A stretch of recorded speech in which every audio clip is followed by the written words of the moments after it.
en higa manyien gibo bedo ka gigoyo mbulu e yo mariek mondo giyiera ne jotelo manyalo chwalo dwach jopiny e yo makare. Ben Onyach, ang'eni nitiere kod wach. Adwa ma medo wach kar dito jotendwa moyiero Migori County dito ere kaka weche madhi mbele Nyatike gi Makalda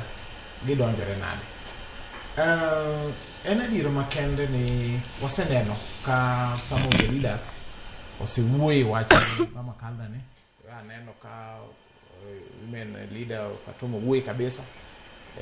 to kata mana mi jumbe Nyatike ba aneno ko wuoyo ma gin gi Fatuma Makalda kono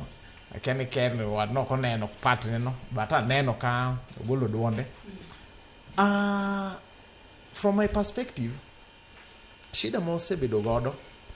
en ni pok wabedo gi dialogue mar leaders wa gi community kech wane yudo ka thothne gima wase witness ahinya to Nyatike en kuma yudo ka even elected leaders at various levels gin jok ma exchange in public makata gima koro kaka wach mining ma chando ji Nyatike ne iyudo ka voice mar women rep owuoyo mopogore gi mar MCA owuoyo gi mar leader machal nade tene leaders okuya achiel to ma nyalo nyayo arite onge riwruok. Koro solution moni go beni obedo ni area MC kaka nyocha neno ka Felix Okwanyo unfortunate to say ni gi iyudo ka koro ne gi exchange public with women leader ka gilaro wach lomo kiani onigo beni pogo kia omingawa investor mane to altercation no gi recorde on social media kendo iyudo ka samoro dhok mawuok e MCA weche mawuok e dho MCA winjo ka ok ber ahinya ne women leader to kata women leader biro ka mawuok e dhoge ok ber ne MCA. Koro riwruok mar jotelo osenyayo wachni nikech wiwa wil ni samo yier jotelo at various levels obed MCA obed women rep obed mijombe obed governor wa represent jopiny kendo onego bed ni watiyo ne jopiny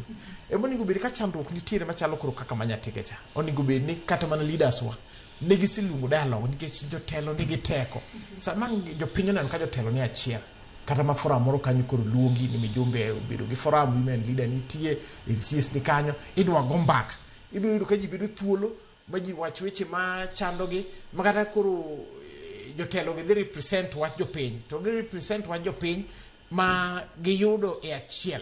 Koro obedo ni jotendo osebedo ka wuoyo mopogore kata seche moko dirore wach koni gi kony ma nyaka yang bede en achiel kuom gigo mose nyayo wach ma Nyatike ne iyudo ka kama riwruok onge mana kaka Mwambo ondiko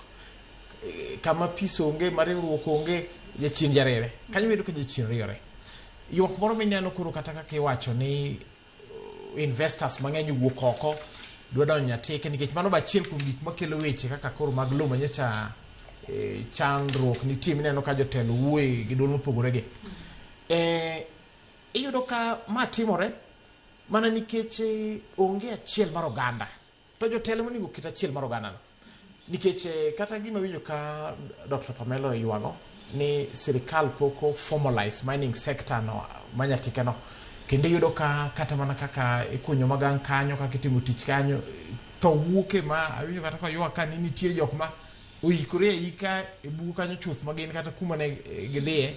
pok oyudi to mano mana nikech en sector ma is not formalized. Ka sirikal nigi nia maber mung'e ni mati livelihood ma jo Nyatike especially area mar Makalda ni nikech onge gimoro machielo ma ni kanyo mitimo ena mani puothgi mani gima gipuro mani gima miyo gichiemo onego bed nobedo gima osebedo formalized maber ma kata ka investors nitie onego bed ni the community itself the leadership mantiere kachacha oyango ne jopiny mung'e ni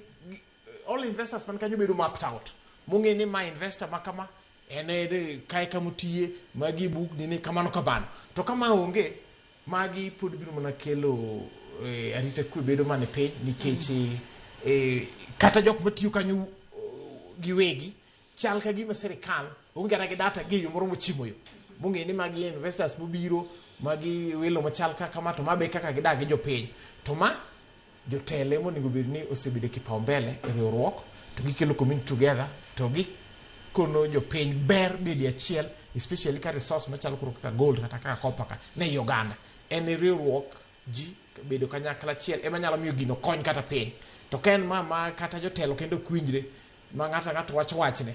en gima biro bedo sigana pile ka pile to waneno machandruok madhi mbele gi. Kamano. Kinde mwago mbaka wasebedo ka wawacho ni sirikal mamalo winjo bed ni kawo okang' mano mar konyo